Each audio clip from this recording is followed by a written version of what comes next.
video we will talk about the very first chapter of physics, electric charges and field.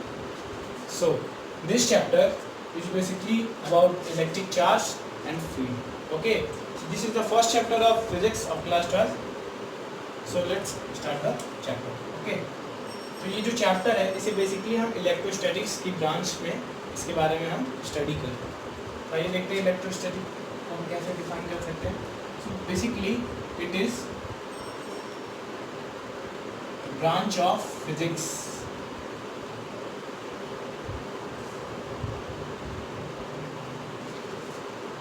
which deals with the study of forces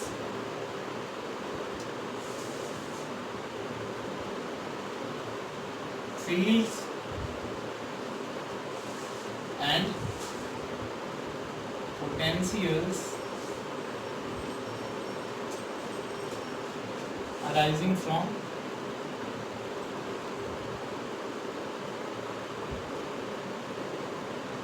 static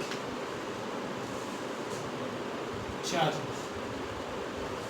So electrostatic वो branch है physics की जिसमें हम forces, fields और potentials के बारे में पढ़ते हैं जो कि कहाँ से अराइज होती हैं, स्टैटिक चार्जेस से अराइज होती है। स्टैटिक चार्जेस मतलब रुके हुए चार्जेस जो मूव नहीं करते। सो इसे लिख लीजिए आप, फिर हम चलते हैं और topic, the very first topic electric charge. Okay,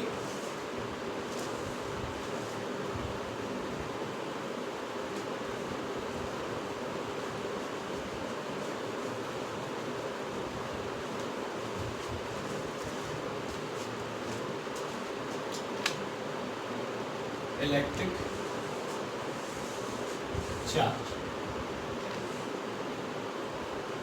so basically friends electric charge होता है, ये एक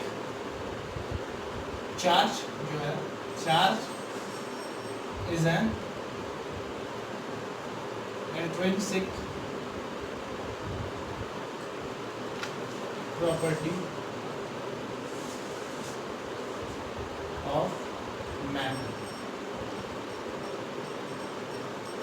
तो जो चार्ज होता है वो क्या होता है, इंट्रिंसिक प्रॉपर्टी होती है matter. Intrinsic property in the sense उसके अमाउंट पे ना डिपेंड करे, उसकी खुद की प्रॉपर्टीज पे डिपेंड करे। जैसे हम एक स्मॉल क्वांटिटी ऑफ वाटर लेते हैं और एक थोड़ी ज़्यादा क्वांटिटी में वाटर ले लेते हैं, तो आप देखेंगे दोनों केसेस में क्या होगा। जैसे उनकी जो खुद की प्रॉपर्टी है, जैसा डेंसिटी हो गया, तो डेंसिटी की बात करें तो देखेंगे आप स्मॉल क्वांटिटी की वाटर की जो डेंसिटी होगी वो थोड़ी ज़्यादा क्वांटिटी की वाटर की जो डेंसिटी होगी, दोनों केसेस में डेंसिटी क्या होगी, दोनों की सेम होगी। क्यों सेम होगी? क्योंकि वो भी एक इंट्रिंसिक प्रॉपर्टी है। ठीक उसी तरह चार्ज जो होता है किसी भी मैटर का इंट्रिंसिक प्रॉपर्टी, ठीक है। और जो चार्ज है हमारा, जो स्केलर क्वांटिटी, जो चार्ज होता है हमारा स्केलर क्वांटिटी होता है। Scalar quantity in the sense जिसके पास खुद का केवल मैग्नीट्यूड हो, डायरेक्शन न हो, ठीक है।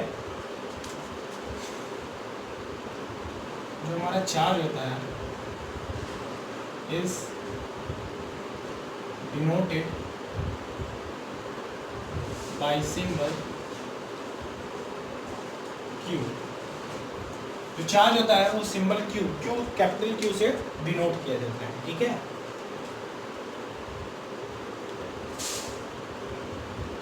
The SI unit of charge is what?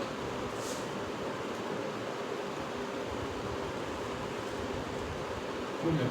Charge होता है वो कूलम में मेजर किया जाता है।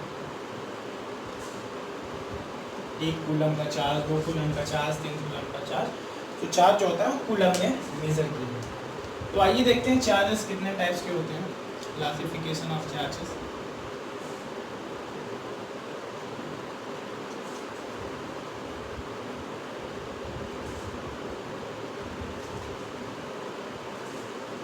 तो चार्जेस बेसिकली 2 टाइप्स के होते हैं, एक होता है पॉजिटिव चार्ज और एक होता है नेगेटिव चार्ज। सो इनकी कुछ प्रॉपर्टीज होती हैं, आइए देखते हैं क्या क्या होती है। पहली प्रॉपर्टी जो होती है, like charges ripple each other. जो लाइक चार्जेस होते हैं, सेम चार्जेस, वो क्या करते हैं, एक दूसरे को रिपल करते हैं। अनलाइक चार्जेस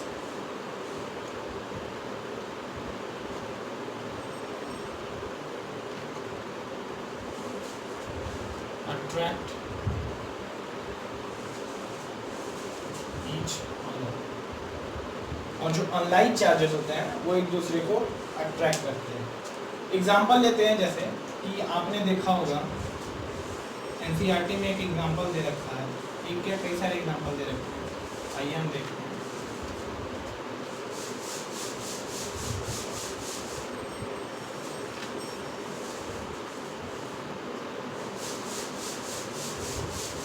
ये हो गया हमारा ग्लास रॉड और एक हो गया हमारा प्लास्टिक रॉड, ठीक है।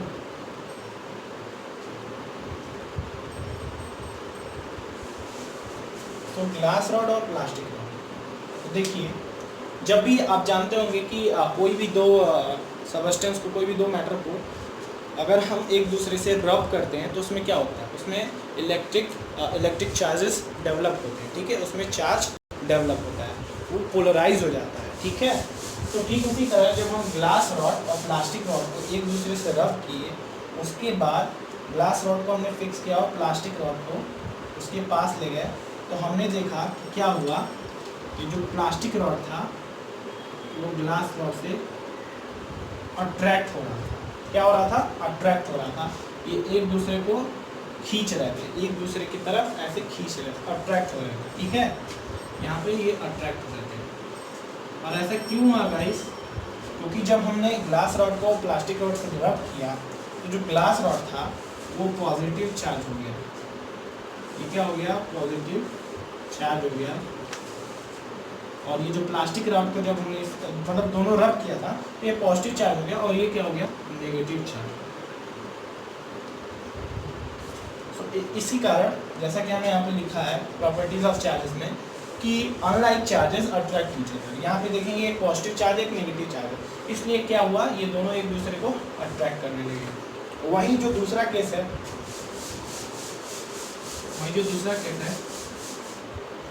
जब हमने दोनों रॉड किसके लिए, ग्लास के लिए, दोनों रॉड हमने जब ग्लास के लिए, क्या हुआ,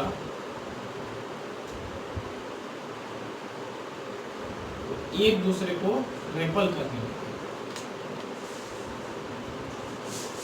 रेपल नीचे। ऐसा क्यों हुआ, क्योंकि जब हमने रब किया तो दोनों ग्लास के रॉड थे, ये भी पॉजिटिव चार्ज हो गया, ये भी पॉजिटिव चार्ज हो गया, दोनों ग्लास के रॉड थे।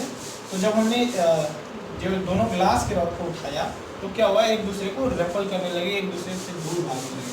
ठीक उसी तरह जब हमने प्लास्टिक रॉड लिया, उन दोनों को आसपास लाया, उन लोगों के एक दूसरे, उन दोनों को पास लाया, तो क्या हुआ, दोनों एक दूसरे को रेपल करने लगे। इस केस में भी क्या करने लगे, रेपल करने लगे। तो रेपल करने लगे, पॉजिटिव चार्ज था। और यहाँ पे हमने जब प्लास्टिक रॉड लाया तो वो भी कैसे चार्ज है, वो नेगेटिवली चार्ज है, ये भी नेगेटिवली चार्ज था।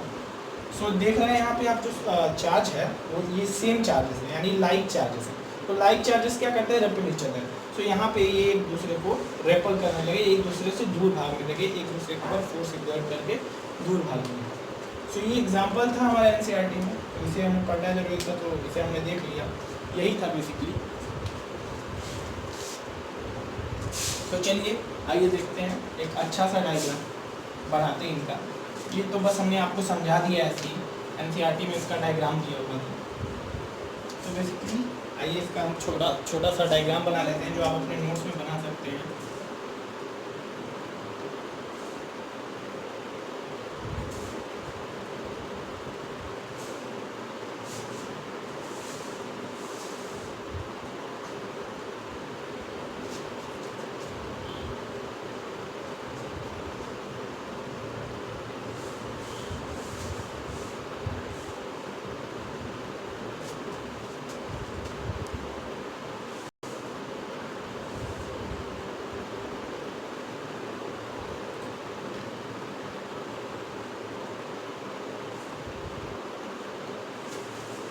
तो इस फिगर से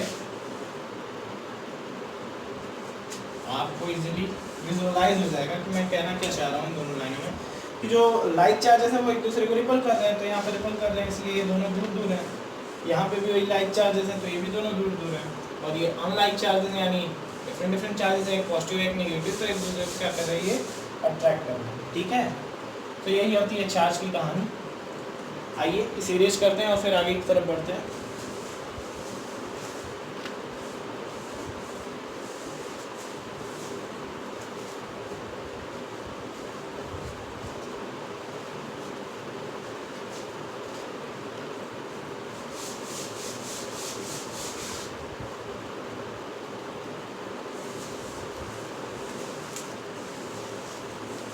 और हाँ, एक चार्ट बना लेते हैं हम, इम्पोर्टेंट सीरीज। जैसा कि आप एनसीईआरटी में देखेंगे तो कई सारे सबस्टेंसेस को डिफरेंट सबस्टेंसेस को डिफरेंट थिंग्स से रब कराया गया है, तो उसमें क्या हुआ है, इलेक्ट्रिक चार्जेस डेवलप हुए। तो आइए वो सीरीज देख लेते हैं। ठीक है, तो सीरीज कैसे है, glass panel,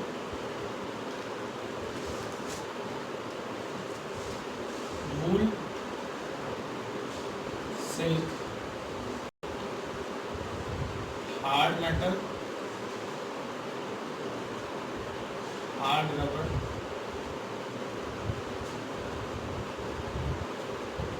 ceiling wax and then plastic.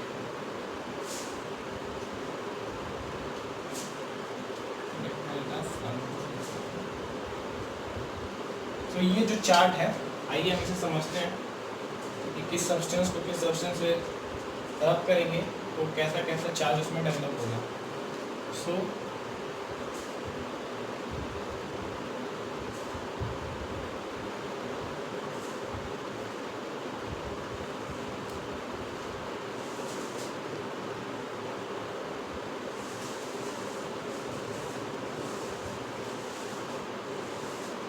तो इसको आइए हम देखने के लिए बहुत अच्छी ट्रिक है।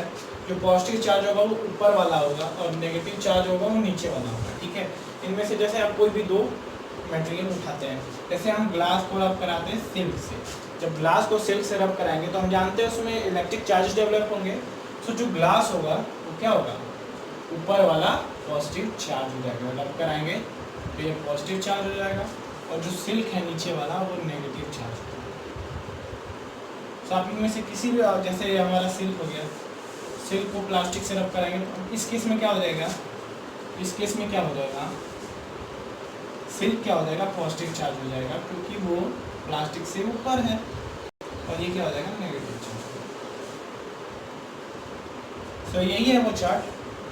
आप इनमें से किसी भी सब्सटेंस को किसी भी सब्सटेंस से रब करके देख सकते हैं और एक रिजल्ट आएगा कि ग्लास हमेशा कैसा होगा, पॉजिटिव चार्ज होगा। आप चाहे इनमें से किसी भी सब्सटेंस को किसी से रब करा ले, ग्लास ऑलवेज पॉजिटिव चार्ज होगा। क्यों होगा ऐसा, ऐसा इसलिए होगा फ्रेंड्स, ऐसा इसलिए होगा क्योंकि जो ग्लास है वो हमारे चार्ट में सबसे ऊपर है। तो किसी भी चीज़ को रब कराएंगे तो ग्लास से हमेशा नीचे ही होगी। तो glass is always positive charge when it rubs. Okay, और उसी तरह जो प्लास्टिक है वो हमारा वो हमेशा नेगेटिवली चार्ज होता है। सल्फर को तो हम इतना केयर नहीं देते, लेकिन प्लास्टिक होता है, ठीक है, प्लास्टिक जो होता है वो ऑलवेज नेगेटिवली चार्ज होता है ऑन रबिंग। तो उसमें इलेक्ट्रिक चार्ज डेवलप होगी, वो कैसे होगी, नेगेटिव चार्ज। ओके, सो आप इसे नोट कर लीजिए इस चार्ट को और फिर हम आगे चलते हैं। So hope you guys written this all things. चलिए इसे इरेज करते हैं।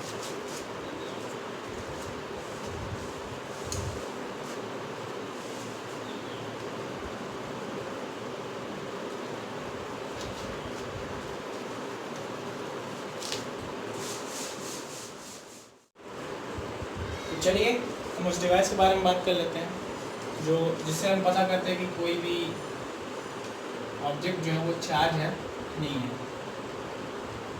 Electroscope.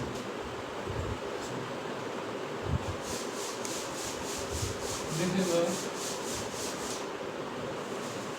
Device which is to determine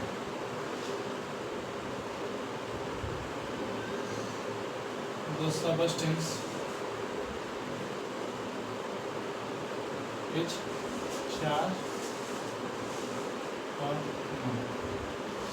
तो ये डिवाइस है जिससे क्या हम करते हैं, जिससे हम पता करते हैं कोई भी ऑब्जेक्ट है वो चार्ज है, या कोई भी ऑब्जेक्ट या सब्सटेंस है वो चार्ज है या नहीं है। ठीक है, आइए इसको एक सिंपल डायग्राम के थ्रू समझते हैं।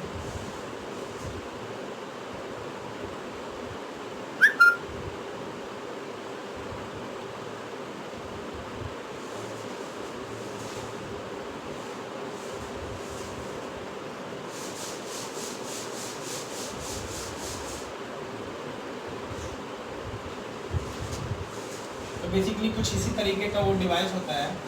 ठीक है, जिस भी ऑब्जेक्ट को हमें पता करना होता है कि वो चार्ज है कि नहीं, उसे हम इस प्लेट पे हम उसे रख देते हैं। ये जो वायर लिया है हमने, गोल्ड वायर होता है, सोने का तार होता है, क्योंकि हमें पता है गोल्ड जो होता है best conductor of electric charges होता है, इलेक्ट्रिसिटी को बहुत ही अच्छे से कंडक्ट कराता है। तो इसीलिए हम गोल्ड की वायर लेते हैं कि अगर ऑब्जेक्ट में जिसको हमें चेक करना थोड़ी सी भी चार्ज हो वो तुरंत कंडक्ट हो जाए। सो मान लेते हैं हम ये पॉजिटिव चार्ज है, इसे हम इस पर रखते हैं। क्या होगा, ये पॉजिटिव चार्ज इस कंडक्टर के थ्रू कंडक्ट होकर इन दोनों पार्ट्स में आ जाएगा, इन दोनों पार्ट्स में आ जाएगा। तो पॉजिटिव चार्ज गया था, तो ये भी इसमें भी पॉजिटिव चार्ज फ्लो हो रहा होगा, इसमें भी पॉजिटिव चार्ज फ्लो हो रहा होगा। तो सेम चार्जेस है, तो क्या होगा, ये दोनों एक दूसरे को रिपल करेंगे, एक दूसरे के ऊपर फोर्स लगाएंगे और क्या हो जाएंगे, फैल जाएंगे। ठीक है, और ये कुछ इस तरीके के हो जाएंगे और दूर दूर हो जाएंगे। क्यों? क्योंकि दोनों में सेम चार्ज फ्लो हो रहा है, तो सेम चार्जेस एक दूसरे को रिपल करते हैं। तो यही था ये डिवाइस इलेक्ट्रोस्कोप। तो नोट कर लीजिए इसे, फिर हम चलते हैं कंडक्टर्स और इंसुलेटर्स जानते हैं। ठीक है, और ये अपने next topic conductors and insulators के बारे में बात कर लेते हैं।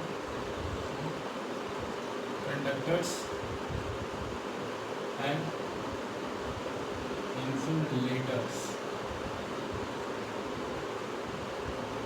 तो कंडक्टर्स क्या होते हैं? Are the substance which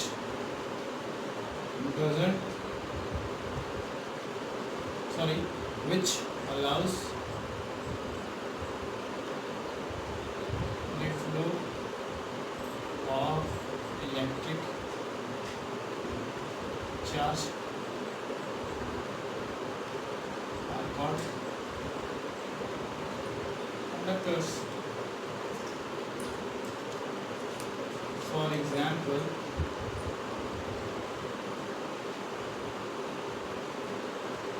metals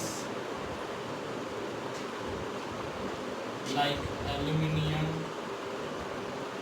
copper, iron, gold, silver, and many more. And water, human body, these all are conductors. यानी कंडक्टर्स हम उन सब्सटेंसेस को कहते हैं जो कि अपने थ्रू इलेक्ट्रिक चार्जेस को फ्लो होने दें। ठीक है, उन सब्सटेंस के थ्रू, इन सारे सब्सटेंस के through electric charges easily flow हो जाए। ठीक है, तो ऐसे सब्सटेंस को हम कंडक्टर्स की लिस्ट में रखते हैं।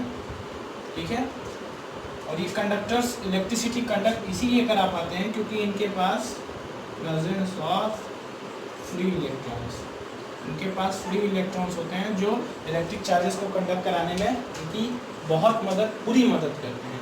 यानी उन्हीं के थ्रू फ्लो ही होता है वो इलेक्ट्रिक चार्ज, फ्री इलेक्ट्रॉन्स के थ्रू। ओके, और वहीं जो हम इंसुलेटर की बात करें, क्या होता है इंसुलेटर्स? जस्ट इसका अपोजिट, द सबस्टेंस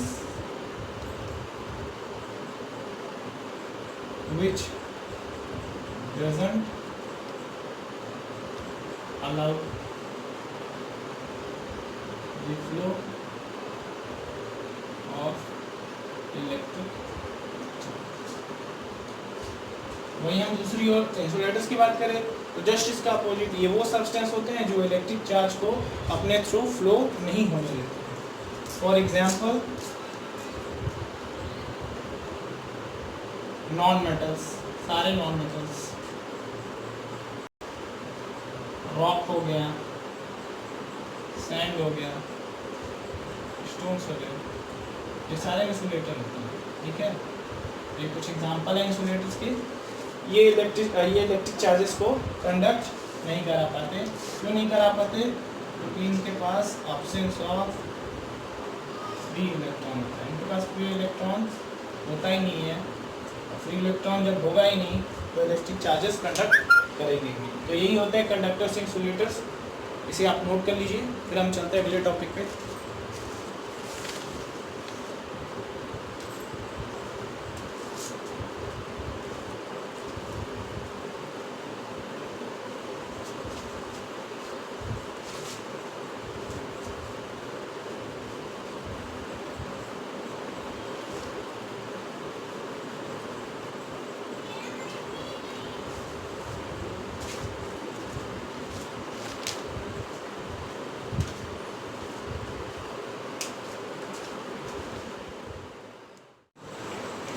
चलिए गाइस, हम नेक्स्ट टॉपिक के बारे में बात कर लेते हैं। So our next topic is charging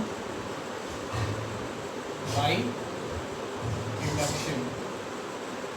ये हमारा नेक्स्ट टॉपिक है, चार्जिंग बाय इंडक्शन। सो इस प्रोसेस में जनरली होता क्या है, we charge body without contact. इस प्रोसेस में जनरली हम क्या करते हैं, किसी बॉडी को चार्ज कर देते हैं बिना उसके कांटेक्ट में आए। समझ गया? किसी बॉडी को हम चार्ज कर देते हैं उसके बिना कांटेक्ट में आए। चलिए इन एग्जांपल्स के थ्रू समझते हैं। मान लेते हैं एक बॉडी है हमारे पास जो कि नेगेटिवली चार्ज और एक बॉडी है और छोटा बनाते हैं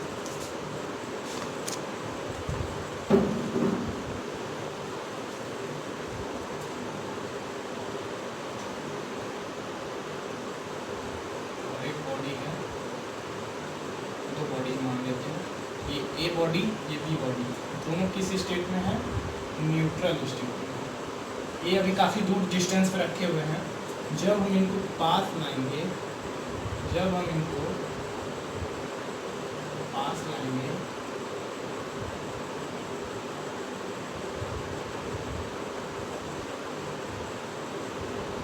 तो क्या होगा, ये जो ए बॉडी है वो बी बॉडी है, ये दोनों क्या हो जाएंगे? पोलराइज हो जाएंगे। क्या हो जाएंगे? पोलराइज हो जाएंगे कि पॉजिटिव चार्जेस और नेगेटिव चार्जेस एक अपने सेपरेट इंड पे जाने लगेंगे।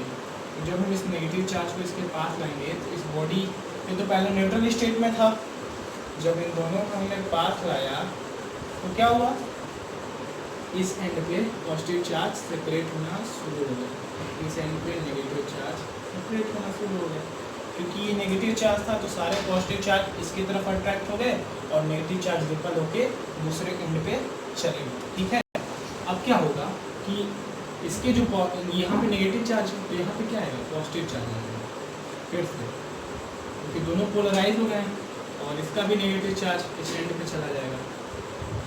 फाइनली क्या होगा, ये जो नेगेटिव चार्जेस हैं वो यहाँ से, ये जो बीच वाली ये जो लाइन है ये कंडक्टिंग हमने मानी है, तो जो इलेक्ट्रॉन्स होंगे नेगेटिव चार्ज वो बॉडी बी पे जाना शुरू हो जाएंगे।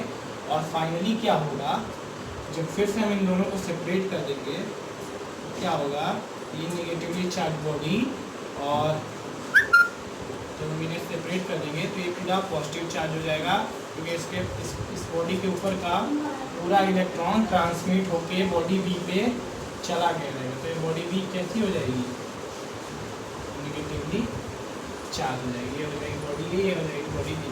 तो जैसा कि आप देख रहे हैं हमने बॉडी ए को चार्ज कर दिया है विदाउट एनी कांटेक्ट। इस बॉडी के बिना कांटेक्ट में है हमने बॉडी ए को चार्ज कर दिया है। तो we have charge the body a without coming any contact. हमने क्या किया है, बॉडी ए को चार्ज कर दिया है, उसके बिना कांटेक्ट में है। अगर मान लेते हैं यहाँ पे हमने बॉडी ए को कैसा चार्ज किया, पॉजिटिवली चार्ज किया, अगर हमें इस बॉडी ए को नेगेटिवली चार्ज करना हो तो समझ गए होंगे कैसे होगा। आइए देखते हैं। एक स्फीयर, एक बॉडी ले लेते हैं जो पॉजिटिवली चार्ज है, ठीक है। इस केस में ये हो गया हमारा बॉडी ए, ठीक है। ये भी अभी न्यूट्रल स्टेट में है। जब इन दोनों को पास लाए हम तो क्या हुआ, इस एंड पे पूरे नेगेटिव चार्जेस सेपरेट हो जाएंगे, ठीक है, और इस एंड पे पूरा पॉजिटिव चार्ज हो जाएगा, ठीक है। अभी ये दोनों कांटेक्ट में नहीं है, ठीक है। इस एंड पे नेगेटिव चार्जेस सेपरेट हो जाएंगे और इस एंड पे पॉजिटिव चार्ज, और इसको हम यहाँ से कनेक्ट करा देंगे ग्राउंड से, ठीक है। और ग्राउंड तो हमें पता ही है, अर्थ क्या होता है, ओशियन और इलेक्ट्रॉन। जो ग्राउंड होता है वो ओशियन ऑफ इलेक्ट्रॉन होता है। तो वहाँ से क्या होगा, इलेक्ट्रॉन्स निकल के आएंगे और इस पॉजिटिव चार्ज को न्यूट्रलाइज कर देंगे, और फाइनली जो जब दोनों बॉडी को फिर अलग हम कर देंगे तो कैसा हो जाएगा, उस पर एक्सेस ऑफ इलेक्ट्रॉन हो जाएगा, तो क्या हो जाएगा वो negatively charge. So hence A becomes negatively charged without coming contact। बिना कांटेक्ट में आए ये जो बॉडी A है वो नेगेटिवली चार्ज हो जाएगा, ठीक है। अब आप यहाँ पे देख रहे होंगे कि जो नियरर एंड है बॉडी ए का वो कैसा है, इधर ये नेगेटिव चार्ज हमने लिया तो ये पॉजिटिव आ गया, यानी अपोजिट चार्ज। तो जो नियरर एंड है, ये बात को नोट करिएगा आप कि नियरर एंड पे बॉडी का पोलराइजेशन हो जाने के बाद नियरर एंड पे अपोजिट चार्ज आ जाता है। कैसा चार्ज आ जाता है, अपोजिट चार्ज। और फार्दर एंड पे, यानी जो दूर वाला एंड है, दूसरा वाला एंड है, उस पर क्या आ जाता है, सेम चार्ज आ जाता है जब बॉडी पोलराइज हो जाती है, ठीक है। इस बात को नोट कर लीजिएगा, बेसिकली यही होता है इस केस में, ठीक है। सो आप इसे नोट डाउन कर लीजिए, फिर हम चलते हैं नेक्स्ट टॉपिक के ऊपर।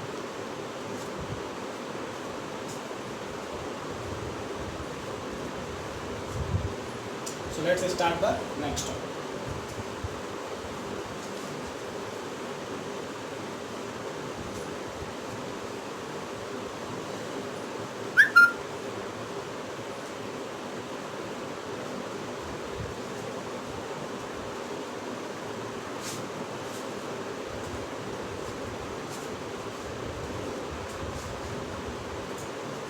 So our next topic is basic properties of electric charges। मैं सारा ये जितना पढ़ा रहा हूँ सब एनसीईआरटी बेस्ड पढ़ा रहा हूँ, ठीक है।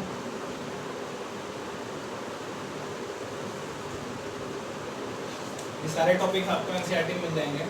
सो ये जो हमारा पहला प्रॉपर्टी होता है, हम पढ़ते हैं additive property. Additive property of charges की एडिटिव प्रॉपर्टी। सो जैसे कि मान लेते हैं कोई बॉडी है, उस पर चार्ज है कई सारा, Q1, Q2, Q3, Q4। सो इस बॉडी पे जो टोटल चार्ज होगा वो क्या होगा, individual sum of each charges, यानी हर चार्जेस का सम, individual sum of each charges, हर चार्जेस का सम, ठीक है। वो ये चार्जेस को सम कर देंगे तो इस बॉडी पे का टोटल चार्ज आ जाएगा, ठीक है। फॉर एग्जांपल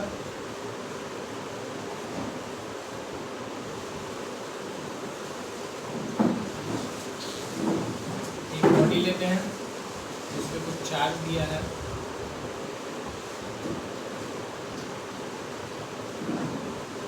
अब पूछा इस पे नेट चार्ज कितना है, यानी टोटल चार्ज। इसको हम कैपिटल क्यू से डिनोट करते हैं। तो इस बॉडी पे नेट चार्ज कितना होगा, बहुत इजी है, विथ साइन हमें रखना है, ऐड करना है, +3 कूलम +4 कूलम, और देख रहे होंगे नेगेटिव चार्ज है -2 कूलम, विथ साइन रख देना है, ठीक है, विथ साइन रख देना है, ठीक है। तो ये 4 3 कितना हो जाएगा 7 7 -2 कूलम, यानी बॉडी पे नेट चार्ज होगा 5 कूलम का होगा, ठीक है, 5 कूलम का इसका चार्ज होगा। सो यही है कि when a body is charged, then the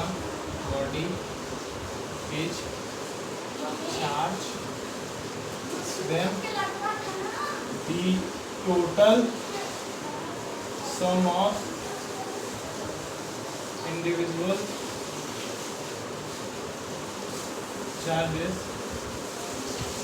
when a body is charged, then the total sum of individual charges is equal to the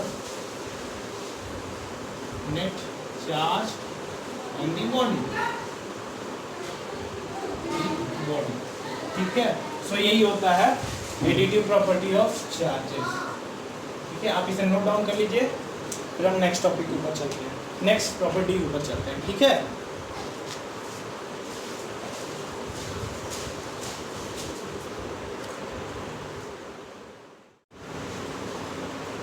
So let's talk about the second property of electric charge,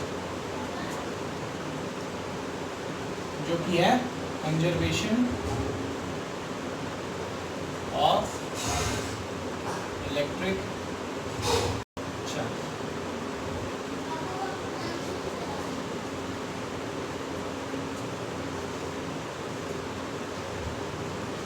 पहले इसकी definition लिख लेते हैं।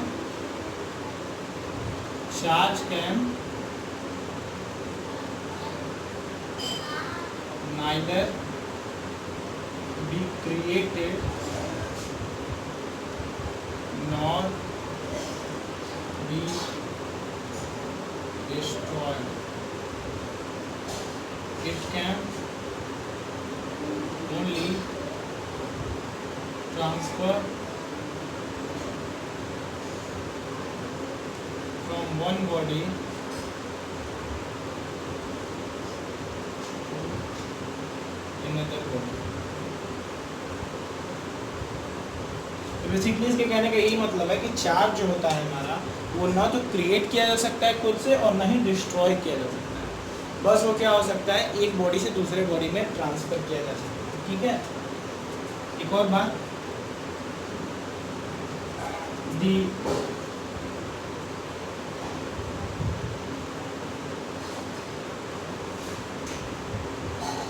net charge of an isolated system is constant। और जैसा guys ये line हमने क्यों लिखा, क्योंकि हम जानते हैं कोई भी सिस्टम का जो चार्ज है वो कांस्टेंट रहेगा through out the time, through out the process of time, तभी वो कंजर्वेशन ऑफ इलेक्ट्रिक चार्ज को फॉलो करेगा। तो अकॉर्डिंग टू दिस, इसको हम एक एग्जांपल से समझते हैं। जैसे कि मान लेते हैं एक बॉडी है जिसके पास हमारे पास चार्ज है, देखते हैं,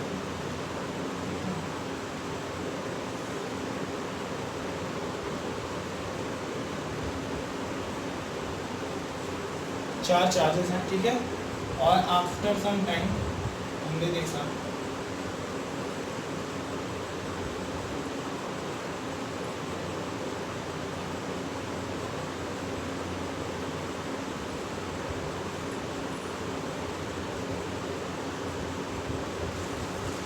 उन्होंने पूछा कि हाँ बताइए कि चलिए इसको हम एक एग्जांपल से समझते हैं। मान लेते हैं दो बॉडी है हमारे पास, ठीक है, मतलब एक ही बॉडी है, ये भी ए ही है, ये भी ए ही है, बस टाइम का अंतर है। इसमें +3 कूलम का चार्ज है, -2 कूलम का चार्ज है और +1 कूलम का चार्ज है, ठीक है। और फिर यहाँ पे क्या होता है, यहाँ पे हम +2 कूलम का चार्ज लेंगे अब पूछ रहा है जो तीसरा चार्ज होगा वो कितने कूलम का होगा। तो हमने क्या देखा है कि the net charge of an isolated system is constant. इसको हम मान लेते हैं ये एडियाबेटिक है यानी नॉन कंडक्टिंग है, चार्ज इससे पास नहीं होगा तो इसी में बैठा हुआ रहेगा चार्ज, ठीक है। तो क्या हो जाएगा net charge this system is equal to this system, क्योंकि कंजर्वेशन ऑफ चार्ज यही कहता है कि net electric charge neither be created not be destroyed, तो उसके हिसाब से तो दोनों में इक्वल ही होना चाहिए। तो आइए देखते हैं ए का जो इनिशियल चार्ज होगा, initial charge is equal to A का फाइनल चार्ज। चलिए इस फाइंड करते हुए तीसरा चार्ज कितने कूलम का होगा, तो एडिटिव प्रॉपर्टी के हिसाब से हम इसे पूरा जोड़ देंगे। 3 coulomb plus 1 coulomb minus 4 coulomb is equal to 3 coulomb plus 2 coulomb, और जो हमें नहीं पता बस x मान लेते हैं, ठीक है। तो यहाँ से क्या होगा, ऐड करेंगे तो 3 1 4 हो जाएगा, 4 माइनस 2 कूलम का नेट चार्ज हो जाएगा। और इधर कितना आएगा 3 2 5, कितना हो जाएगा 3 2 5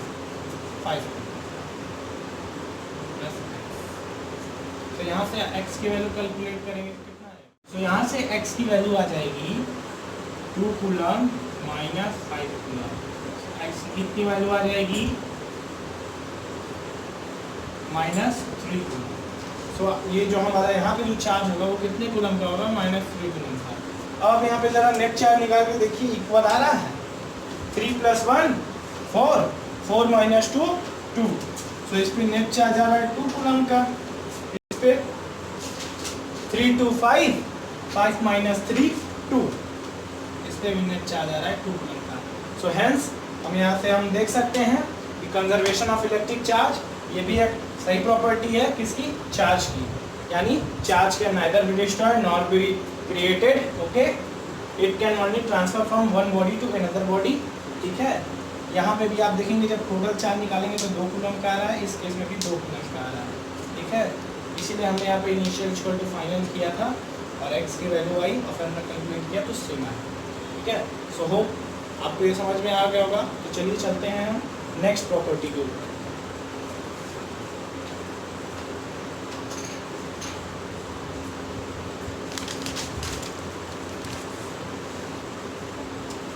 आई होप आपने इसे लिख लिया होगा।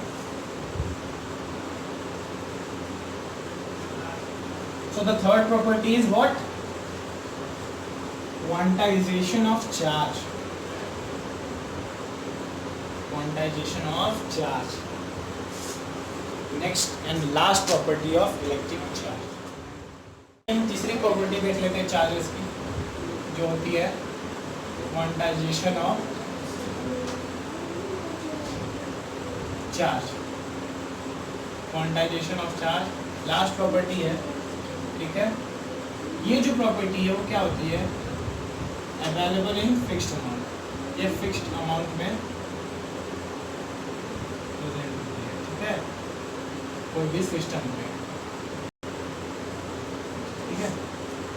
सबसे पहले हम थोड़ा फंडामेंटल चार्ज के बारे में बात कर रहे हैं। फंडामेंटल चार्ज होता क्या है? So guys, fundamental charge is the smallest charge. ये सबसे छोटा चार्ज होता है, smallest charge that can exist independently.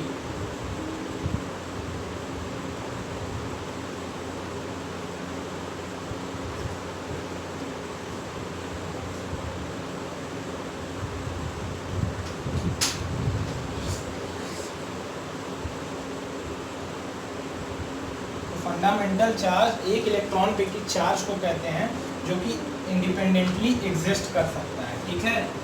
एक इलेक्ट्रॉन पे कितना चार्ज होता है, 1.6 × 10⁻⁻19 कूलम का चार्ज होता है एक इलेक्ट्रॉन पे। तो क्वांटाइजेशन ऑफ चार्ज बेसिकली कहता क्या है, the total charge on a system is the integral multiple of charges. The total charge on a system is integral multiple of all fundamental charges. The total charge on a system is the integral multiple of all fundamental charges. तो fundamental charges क्या होता है? एक electron पे का charge. तो जो total charge होगा किसी भी सिस्टम पे इंटीग्रल मल्टीपल होगा इसका, ये फंडामेंटल चार्ज का।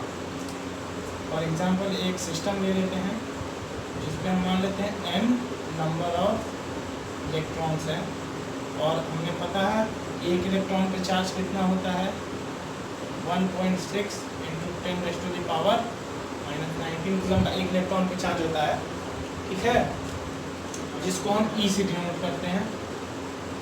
सो इस सिस्टम पे पूरा टोटल चार्ज कितना हो जाएगा Q = N,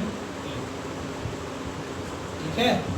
तो जो टोटल चार्ज होगा इस पूरे सिस्टम पे is the integral multiple of each charges, ठीक है। हर चार्जेस का इंटीग्रल मल्टीपल होगा, n से मल्टीप्लाई कर देंगे, जितने भी नंबर ऑफ इलेक्ट्रॉन्स होंगे उसको मल्टीप्लाई कर देंगे एक चार्जेस के एक इलेक्ट्रॉन के चार्ज से, तो क्या होगा total charge on the system हमें पता चल जाएगा। तो यही होता है formula of quantization of charge, that the total charge on the system is the integral multiple of all fundamental charges, यानी जितने भी नंबर ऑफ फंडामेंटल चार्जेस हैं उनको मल्टीप्लाई कर देना है एक इलेक्ट्रॉन के चार्ज से, तो हमारा टोटल चार्ज ऑन सिस्टम निकल जाएगा, ठीक है। अगला टॉपिक जो है वो हमारा नेक्स्ट वीडियो लेक्चर में हम बात करेंगे, जो कि एक कूलम्स लॉ। उससे हम कूलम्स लॉ के बारे में जानेंगे और रिलेटिव परमिटिविटी पढ़ेंगे, परमिटिविटी पढ़ेंगे। So hope you guys like this video. Thank you.